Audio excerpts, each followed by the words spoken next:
Don, would like to hear how you enter the family business, and then the one lesson that you carry with you as a result of your entry into the business. Okay, so I think it's a great privilege to talk about the entry into the business, especially when it was early for myself, because I believe the early entry into the business was everything for me, and I think it feeds into everything I've been able to do.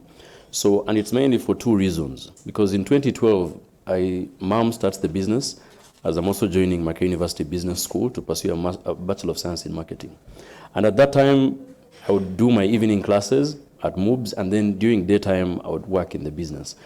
But why I say there were two key lessons there in the start was that I was able to see what the business looked like in the beginning, in that every additional step that it has taken to grow, I have great appreciation for it and consideration to conserve it and maintain it, because I saw what it was in the beginning. I still remember the business with products with no labels. I remember because it was HBT complex, almost down in Chiseka Market, and she was happy to start and ideally just get moving. And her belief was that I think starting was more important than any kind of readiness to get everything in place. So I picked that up right early. And running through MOOBS, I got done with MOOBS, and it was still through her encouragement that you need to be able to pursue a master's degree early. Truth be told, to date, I never saw the urgency because I felt I had enough time to be able to choose maybe which master's I wanted to pursue. But I think for her, there was a conviction that I needed to get done with studies and get into the business. But still, I wonder, because I never had any formal sit down to say you're the one going to take over the business. It never really happened. But I think from the many things she did, that I now look back and say, oh, wow, that was smart to do. There's some people I'd like to note in the audience. I've seen Aloesha Brenda Sekabembe of Bake For Me, Dr. Barbara Ofono of Victorious. Those were Mom's very good friends.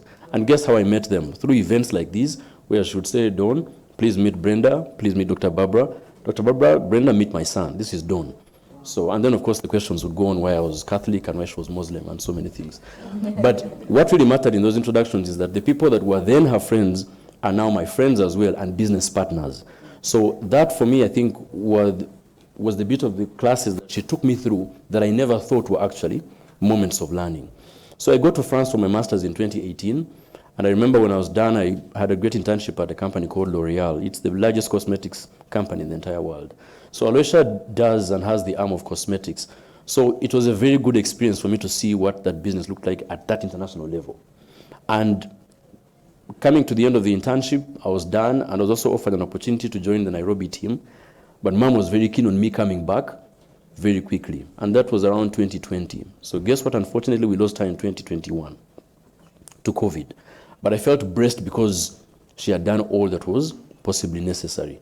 So running through that entire journey, one of my biggest lessons, especially after her passing, because I was shocked that Mom actually passed in such a sudden way that we didn't plan for. As the firstborn, all my other siblings, the four of them, were still in school. So there I was. I had to take over the business. There was just no alternative. There was just no choice. But my biggest lesson has been that your business doesn't actually care who runs it. It only cares that the right decisions are taken consistently in that business. It doesn't care who runs it. You're brilliant, you're great, you might have founded the business, you might be qualified in the business, but the business doesn't really care who runs it, as long as the right decisions are taken consistently. And that really aligns with the discipline that corporate governance calls for. So that for me is my biggest takeaway. Thank you, Dawn.